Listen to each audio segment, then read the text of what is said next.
Hello साथीहरू, welcome to my new vlog. हेर्नु साथीहरू, चट्ट पारा हामी चाहिँ खाना बनाउनेछौँ आगो बालेर।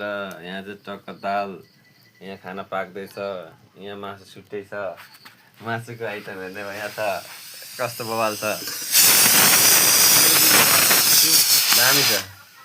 कस्तो राम्रो जस्तो मासु देखिन्छ ब्रोइलरको मासु। ल यस्तो छ भित्र, यहाँ माथि माथि राममा दसैँले साथीहरू मासु झुन्डिरहेको छ।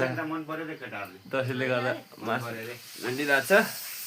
यहाँ पनि सिक्युरिटी दामी चट्ट पारा खाना रेडी। यो त अब बुढी एकदम रिसाइरहेको छन्। यहाँ हाम्रो भाइ आएको छ, यो भाइको चट्ट नयाँ हिजोको फोनबाट चाहिँ बवाल दामी भ्लग आउँदो रहेछ। यहाँ कस्तो दामी आउँदो रहेछ। यहाँ मेरो बुढी किन रिसाउँछौ तिमी? नरिसाउ न मायालु, किन रिसाउँछौ?